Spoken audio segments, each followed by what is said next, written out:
Hey, how long are you going to keep fooling around? Turning at the angry shout, I saw the woman in the wheelchair I had helped was also startled by it. Don't waste my time on such a nobody. A nobody? What is he talking about? Don't waste my time with your unnecessary meddling. That's why you'll always be a dead-end employee. What is he really saying? Prioritizing helping someone in need should come first, right? If I had just left her there, I would regret it forever, but maybe he sees things differently. My name is John, and I'm a drab middle-aged man, still single at the age of 40. My parents have passed away, and I've been living a lonely life for quite some time now. Looking back on my childhood, although we weren't wealthy, my parents were kind, and I spent my days smiling every day. On days off, my dad, Mark, would play soccer with me or take me to the park. My father was tall and slender. Sometimes he would give me piggyback rides. It felt so high and made me so happy. My mother was always kind, preparing delicious snacks when I returned from playing outside. They weren't fancy cakes, but those homemade snacks filled with love satisfied both my heart and stomach. And even when I came home covered in mud with my friends, she would always greet us with a smile. I believed those days would last forever without a doubt. But then, shortly after I started elementary school, my mother passed away. My memories of that time are vague, but I remember crying my heart out. My father could have remarried, but he chose to work tirelessly for my sake, to put me through college. My father, who had always had a weak heart, worked himself to exhaustion to see me off to college, but just after I secured a job following my graduation, he passed away. It was too early a departure, even considering his age. I thought I was finally going to be able to repay him for his kindness. Dad. My father, lying silently on the stark white hospital bed, seemed so much thinner and more frail than I remembered. Mark always talked about you with a smile, the nurses told me. He did. Yes, he would always tell us and the other patients how proud he was of his son. Indeed, Mark always looked so happy, they said. From the nurses' words, I knew that my father hadn't felt lonely during his time in the hospital. I was busy earning my college degree and job hunting, so I couldn't visit him as often as I would have liked, but whenever I did, he seemed happy, so I didn't think his condition was that serious. So, the sudden news of his death was a shock, but learning that he passed away peacefully brought me some solace. In an attempt to drown out my loneliness after losing my family, I threw myself into my work. There was no time for romance. Or perhaps I had convinced myself that I didn't need it. Still, I believed my life wasn't bad. Even without a lover or spouse, my co-workers were kind, so I never felt lonely. Sure, I was alone when I got home, but at work, everyone recognized my hard work. Knowing I lived alone, they would occasionally bring me homemade dishes or express concern if I seemed unwell. It was like the warmth of my old home, and I loved being part of it. Living life in this way, I reached my current age. Then, one day, something happened. My boss asked me to join a specific project. A collaboration, you say? Yes, we're planning to collaborate our company's women-focused lunch bags with another company's popular characters to expand our customer base, he explained. That sounds amazing. Yes. The lunch bag my company produces for women feature a cute design and are two-tiered. They've become popular since their release due to their compact size and their microwave compatibility. The set includes a bag, containers, and a cutlery set, making it a hit among new employees and middle/high school students. Its affordable price also makes it extremely popular with high school girls, and we've collaborated on it a few times in the past. Collaborations with popular celebrities and icons have always been successful, drawing fans to make reservations and purchases. I was nominated for this project because such results were expected. Feeling recognized for my past efforts, I was delighted. What do you think? Yes, I'd love to. Please, count me in. I accepted the invitation from my boss with a loud, enthusiastic voice. The leader of this project was a man named Alex. I was to assist Alex in this project. Although Alex held the position of section chief, he was infamously known in other departments for not so good reasons. Initially, when the other members learned that Alex was leading the project, they worried, asking, "Is this going to be okay?" However, Alex had graduated from a prestigious university and had a track record of achieving great sales results. Thus, rumors also circulated that he was a promising individual, favored by the department head, Karen. That's why, at our first meeting, we were all nervous, trying to discern which rumors were true. On the first day of the project, Alex stood before everyone and introduced himself as the leader, saying, "I'm Alex, and I'll be leading this project," before proceeding to explain the project's overview. His confident demeanor and serious attitude made everyone listen attentively, though they seemed unsettled by the discrepancy with the bad rumors. Finally, he said, "I think you all understand, but if you don't know something, say that you don't know. Asking questions isn't shameful. Proceeding without understanding is far more embarrassing." His attitude and words were sincere and serious. Perhaps those bad rumors were just a mistake. It must have been someone who couldn't do their job, speaking out of jealousy. I believed that Alex would lead us well and bring this project to great success. Yes, I believed that, but when I approached Alex with something I didn't understand, he retorted, "What? You don't even know something this simple? Excuse me. Isn't this basic? Aren't you embarrassed?" Ha ha, I was ridiculed and laughed at. Was that warm welcome on the first day just a dream? When I asked my colleagues participating in the same project, it seemed they felt the same way. So, it wasn't a dream. This was reality. And maybe I was mistaken, but it felt like Alex was particularly harsh on me. "Ah, you're John, right?" "Yes, I'm John." "So, you're older than me but still single?" Yes."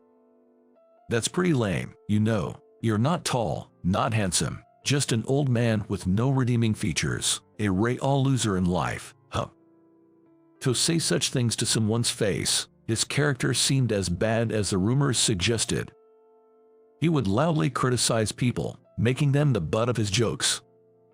Those around me were more flustered by Alex's behavior than I was. "Alex, you'll be working closely with John on this project, so maybe you could try not to." "What? It's all true, isn't it? But if our relationship worsened, it would hinder the project's progress." But it seemed unlikely that Alex would change his attitude. So, I had no choice but to endure it. "It's okay, I'm fine. Let's get back to work." Despite the appeals from his subordinates, Alex continued to do as he pleased. Everyone eventually gave up on him, or rather, wrote him off, focusing on preventing major mistakes in our work. Although Alex had a good reputation in sales performance, under his leadership, there were frequent mistakes. Naturally, this led to complaints from other departments. I often had to go apologize to other departments on my own for these issues. Seeing me apologize repeatedly, Alex would laugh again. "Is making mistakes and apologizing your hobby or what?" Although I believed it was his fault that I'm constantly apologizing, I kept silent and endured it, fearing that things would only get worse if Alex left. Although there were frequent troubles with other departments in the company, we managed to avoid issues with other companies and successfully commercialize a collaborative lunch bag for women. It turned out quite satisfying, both cute and practical in design. And then, it came up that we would have a press conference to announce the new product. This announcement wasn't just about unveiling a new lunch bag, but rather about which company collaborated with which character to create what kind of product, making the collaborating company the star of the conference. I wasn't going to be at the conference, but I was called in for preparation. It seems Alex, our leader, is likely to take the stage. Despite his complaints, he seems to be looking forward to it, judging by how he's getting a new suit. I spent my days praying that he wouldn't do anything unnecessary and just look forward to the event until the day of the conference. And finally, on the day of the conference, Alex and I drove to the venue together. We had to cross a mountain to get there, and even on the way, he kept grumbling, this is such a hassle, and lazily let me do all the driving. Almost over the mountain and close to the venue, I spotted a woman in a wheelchair and slowed down to a crawl. "What's up?" Ignoring Alex, who sounded annoyed, I focused on the woman who seemed to be having trouble with a step. It was clear she was struggling to get her wheelchair over it. Luckily, there were no other cars around, so I didn't hesitate to pull over to the left and stop the car, then rushed to help the woman. "What are you doing?" Alex snapped. "I'm going to help that woman to a safe place. Please wait a moment," I replied, but Alex just scowled and completely ignored me. It was just like him, so I prioritized helping the woman. "Excuse me, I can help you," I offered. "Really?" She seemed surprised. "Sure thing, I'll move it now." Saying that, I took hold of the handles of the wheelchair, stepped back a bit, and then turned it around. I managed to guide her wheelchair backwards to a place without steps or slopes. Upon a closer look, the woman seemed a bit younger than me. But it was clear from her attire that she held a respectable position. "Are you all right?" I made sure the wheelchair's brakes were on so it wouldn't move before speaking to her. The woman then smiled kindly and said, "Thank you, I really appreciate your help," expressing her gratitude with such politeness that I simply shook my head in response. Helping someone in need is just the right thing to do. That's what my father always taught me. "Excuse me, may I ask for your name?" "Of course, I'm John." Out of habit, I took out a business card and handed it to the woman while telling her the name of my company. The woman briefly widened her eyes in surprise, leading me to wonder, does she know our company? "Hey, how long are you going to mess around?" That's when I heard a yelling voice. "Don't waste your time on such a nobody." "What?" "Stop wasting my time with your unnecessary actions. That's why you'll always be a dead-end employee." Alex was yelling and had somehow moved to the driver's seat and started driving the car without me. "I'm going ahead, slowpoke, dawdler." After saying that, Alex drove off in my car, leaving me behind. What's with that attitude? Even the woman was taken aback by Alex's behavior, and I couldn't find the words to apologize. "I'm sorry you had to face that just for helping me." "No, it's okay. I can catch a taxi from here." "Thank you so much."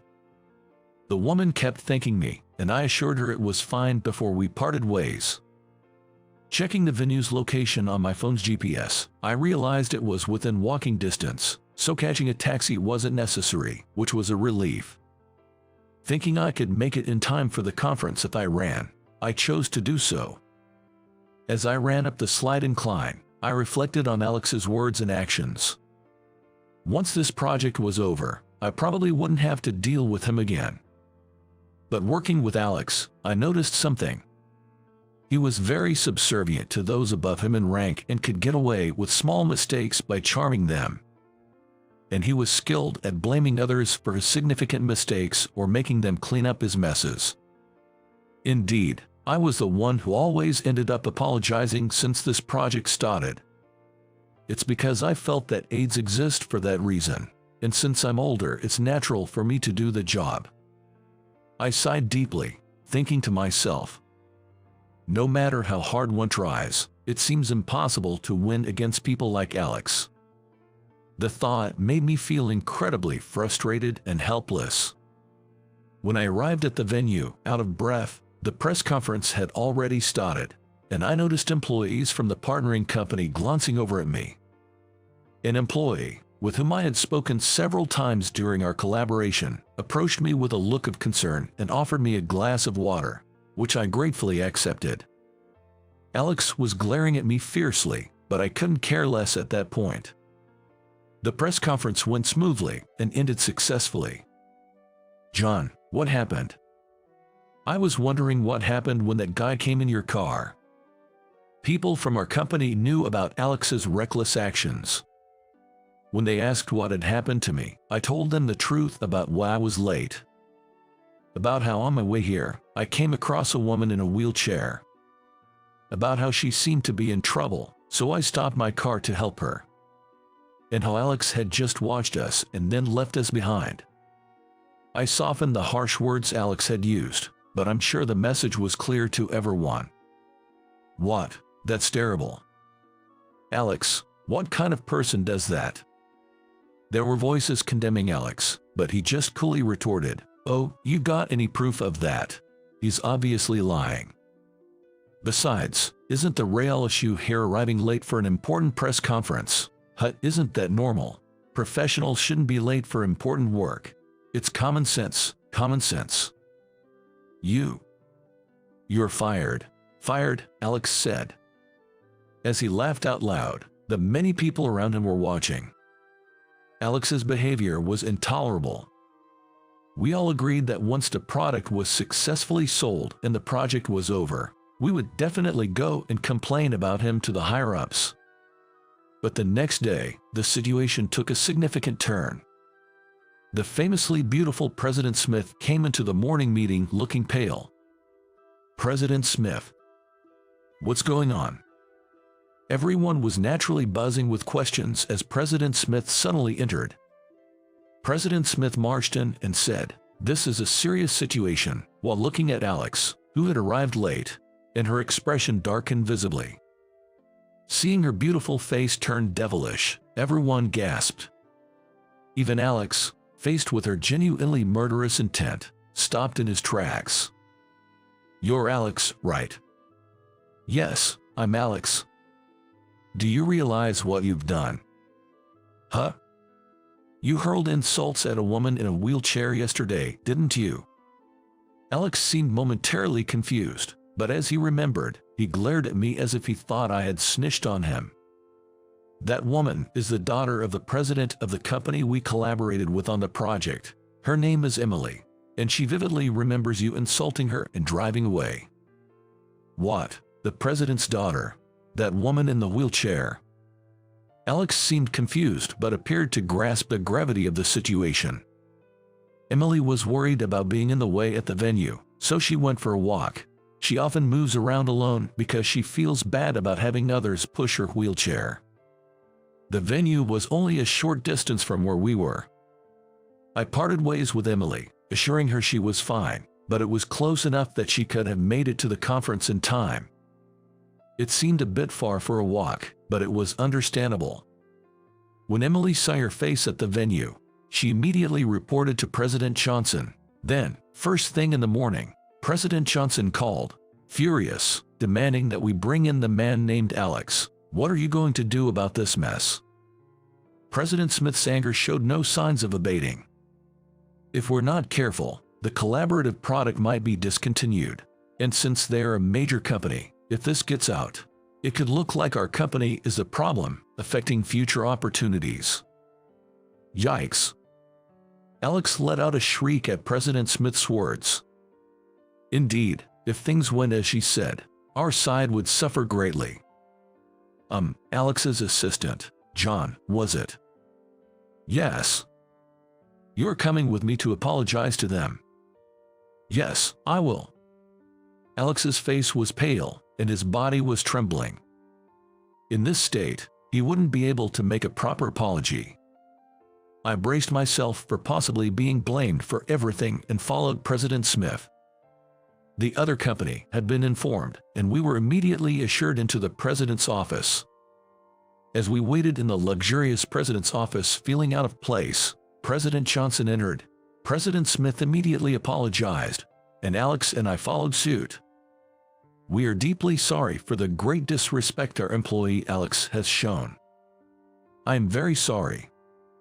Alex's tremors were so severe he seemed unable to speak. President Johnson and Emily entered the room. You're John from that time, right? I wanted to thank you. I'm glad we could meet, Emily said, approaching with her wheelchair. So, you're John. I'm grateful you helped Emily. Thank you. President Johnson, showing a father's gratitude rather than a business partner's, made me shake my head. No, I just did what any person should. Father, let's not dwell on Alex's issue anymore. Stopping our work now would inconvenience many people, and I understand that. Besides, with John here, I'm sure this company will be fine. Thanks to Emily's support, it was decided to proceed with the sale of the collaborative product. They also promised to continue the partnership as planned. However, as a father, President Johnson couldn't forgive Alex and ensured President Smith would discipline him harshly. Subsequently, Alex was demoted and had his salary reduced. However, perhaps due to his pride, Alex chose to resign and left the company. After Alex left, I began to hear such rumors. It seems he had taken loans from some unfavorable sources and was asking former colleagues for money, saying, "I need a loan." Everyone, including me, decided to ignore him. It was his own fault. After that incident, Emily and I exchanged contact information and started meeting on our days off. Emily had felt insecure about her mobility issues and had given up on the idea of dating or marriage. After I shared that I no longer had my parents and we both agreed that such matters shouldn't be obstacles, we decided to start dating. I'm still working at the same company. Since that incident, I've gained President Smith's trust and am working hard as a potential candidate for the next department head. Indeed, I have been working tirelessly up until now. I've always strived hard, following my parents' teachings. Now, that effort is being recognized and rewarded. My colleagues believe in me and support me. Moving forward, I'm determined to continue working hard for those who believe in me.